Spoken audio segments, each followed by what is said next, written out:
1983 world cup గెలిచిన Indian team players కి ఒక డిన్నర్ ఇవ్వడానికి కూడా బీసీసీఐ దగ్గర డబ్బులు లేవు. ఈ మాట నేను చెప్పింది కాదు, కపిల్ దేవ్ గారే వరల్డ్ కప్ గెలిచిన తర్వాత ఈ మాట చెప్పారు. వరల్డ్ కప్ విన్నింగ్ ప్లేయర్స్ కి డబ్బులు ఇవ్వడానికి బీసీసీఐ దగ్గర డబ్బులు లేక లతా మంగేష్కర్ గారితో ఒక కాన్సర్ట్ ఆర్గనైజ్ చేయించారు. అందులో వచ్చిన 20 లక్షలని ప్లేయర్స్ కి మరియు స్టాఫ్ కి డిస్ట్రిబ్యూట్ చేశారు. కట్ చేస్తే ఇప్పుడు బీసీసీఐ వాల్యూ 20,000 కోట్ల దగ్గరలో ఉంది. ఇండియా కాకుండా ప్రపంచవ్యాప్తంగా ఉన్న క్రికెట్ బోర్డ్స్ వాల్యూని అంతా కలిపినా కూడా దీంట్లో సగం కూడా ఉండదు. అయితే ఒకప్పుడు బేసిక్ ఫెసిలిటీస్ ని కూడా అఫోర్డ్ చేయలేని బీసీసీఐ ఈ రేంజ్ లో ఎలా ఎదిగిందో ఇప్పుడు చూద్దాం. ఫ్రెండ్స్, అంతకంటే ముందు మీరు మన ఛానల్ ని సబ్స్క్రైబ్ చేసుకోకపోతే సబ్స్క్రైబ్ చేసుకోండి. ఎందుకంటే మన ఛానల్ ఇప్పుడిప్పుడే గ్రో అవుతుంది. మన ఛానల్ కి సపోర్ట్ చేయాల్సింది మీరే.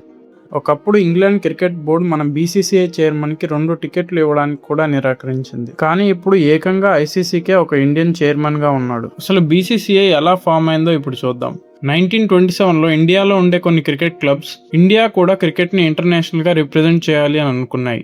అయితే ఈ ఐడియాని వాళ్ళు గవర్నమెంట్తో డిస్కస్ చేసి ఫైనల్గా 1928లో బీసీసీఐని ఫామ్ చేశారు. అప్పటి నుంచి మన ఇండియా కూడా ఇంటర్నేషనల్గా క్రికెట్ ఆడడం మొదలుపెట్టింది. అయితే బీసీసీఐ 1930s నుంచి 1980s దాకా కూడా ఫైనాన్షియల్గా బాగా స్ట్రగుల్ అయింది. వాళ్ళ దగ్గర ఉండే డబ్బుతో ప్లేయర్స్ కూడా సరిగ్గా శాలరీస్ ఇవ్వలేకపోయారు. అంతెందుకు, ఇంగ్లాండ్ ప్లేయర్స్ కాస్ట్లీ ఫ్లైట్స్లో ట్రావెల్ చేసి 5-star హోటల్లో డిన్నర్ చేస్తే బీసీసీఐ దగ్గర వాళ్ళని ఫ్లైట్స్ లో పంపించే డబ్బులు కూడా లేక కార్గో షిప్స్ లో పంపించేది. కానీ బీసీసీఐ ఇప్పుడు ఇంతలా మారడానికి కారణం 1983 వరల్డ్ కప్ లో జరిగిన ఆ ఒక్క ఇన్సిడెంట్. 1983 ఫైనల్ చూడడానికి బీసీసీఐ చైర్మన్ ఎన్కేపీ సాల్వే గారు ఇంగ్లాండ్ క్రికెట్ బోర్డు ని 2 passes అడిగారు. అయితే ఫైనల్ అప్పుడు స్టేడియంలో సగం కన్నా ఎక్కువ సీట్స్ ఖాళీగానే ఉన్నాయి. ఎందుకంటే ఇంగ్లాండ్ టీం ఫైనల్ కి రాకపోయేసరికి అక్కడి వాళ్ళు సగం సీట్లు అసలు బుక్కే చేసుకోలేదు. అయితే అన్ని టికెట్లు ఖాళీగా ఉన్నా కూడా ఇంగ్లీష్ క్రికెట్ బోర్డు వాళ్ళు ఆయనకి ఆ 2 passes ఇవ్వడానికి నిరాకరించారు. అయితే అతను కేవలం ఒక ఇండియన్ అనే కారణంతో అతనికి టికెట్లు ఇవ్వలేదని అతను చాలా బాధపడ్డాడు. కానీ ఆయన దీన్ని మారుద్దాం అనుకున్నాడు.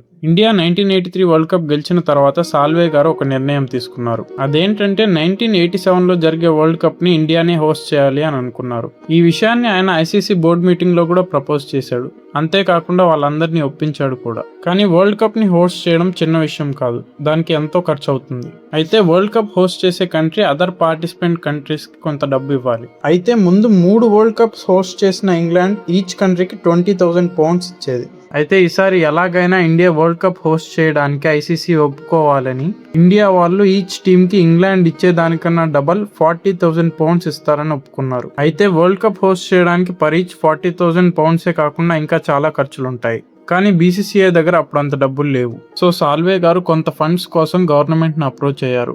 గవర్నమెంట్ కూడా కొంత డబ్బు ఇచ్చింది, కానీ అది సరిపోదు. కావాల్సినంత ఫండ్స్ వచ్చేది స్పాన్సర్షిప్ లో. సో సాల్వే గారు 1987 వరల్డ్ కప్ స్పాన్సర్షిప్ కోసం ధీరుభాయ్ అంబానీ గారిని అప్రోచ్ అయ్యారు. ధీరుభాయ్ అంబానీ గారు కూడా 6 కోట్లు ఖర్చు పెట్టి రిలయన్స్ కంపెనీ ద్వారా స్పాన్సర్ చేశారు. దాంతో రిలయన్స్ టైటిల్ స్పాన్సర్ అయింది. ఇంకా ఆ world cup Reliance world cup 1987 అయింది. ఇక్కడితో ఐసీసీలో ఉండే మిగతా క్రికెట్ బోర్డ్స్ లో బీసీసీఐకి కూడా ఒక ప్రత్యేక పవర్ వచ్చింది. ఇప్పుడు మనం బీసీసీఐకి ఫైనాన్షియల్ స్టెబిలిటీ ఎలా వచ్చిందో చూద్దాం. ప్రజెంట్ మనం చూసుకుంటే స్టార్ స్పోర్ట్స్, హాట్స్టార్ లాంటి స్ట్రీమింగ్ ప్లాట్ఫామ్స్ కొన్ని వేల కోట్లు ఖర్చు పెట్టి బ్రాడ్కాస్టింగ్ రైట్స్ ని కొనుక్కుంటున్నాయి. కానీ 1980s లో ఇండియన్ టెలివిజన్ లో ఏది బ్రాడ్కాస్ట్ అవ్వాలన్నా దూరదర్శన్ ఛానల్లో మాత్రమే అయ్యేది. దీనికి దూరదర్శన్ ఛానల్ ఏమి బీసీసీఐకి డబ్బులు ఇవ్వదు.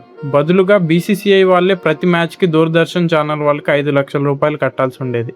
టెలికాస్టింగ్ రైట్స్ అనేవి కూడా బీసీసీఐ చేతిలో ఉండేవి కావు.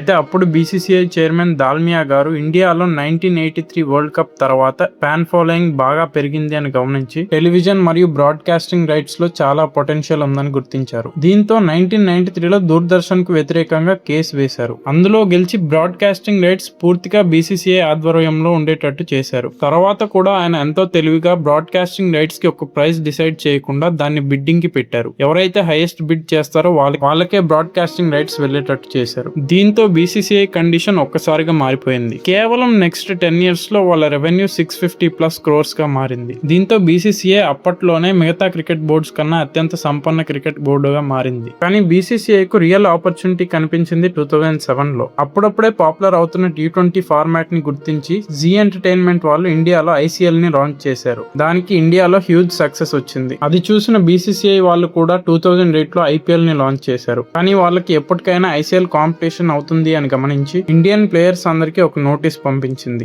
దాని ప్రకారం ఇండియన్ ప్లేయర్స్ ఎవరు ఐపీఎల్ తప్ప వేరే లీగ్ ఆడకూడదు. అలా కాదు అని ఆడితే బీసీసీఐ వాళ్ళు ఆ ప్లేయర్ ని తమ సెంట్రల్ కాంట్రాక్ట్ నుంచి తొలగిస్తారు మరియు వాళ్ళని ఐపీఎల్ నుంచి కూడా బ్యాన్ చేస్తారు. దీంతో ఇండియన్ ప్లేయర్స్ అందరూ ఐపీఎల్ లోనే ఆడడం మొదలు పెట్టారు. వాళ్ళని చూసి ఫారెన్ ప్లేయర్స్ అందరూ కూడా ఐపీఎల్ లోనే ఆడడం మొదలు పెట్టారు. దీంతో ఐసీఎల్ లాసుల్లోకి వెళ్లిపోయి 2009 లో దాన్ని ఆపివేశారు. అలా 2008 లో స్టార్ట్ చేసిన ఐపీఎల్ వల్లే ఈ రోజు బీసీసీఐ ఈ స్థాయిలో ఉంది.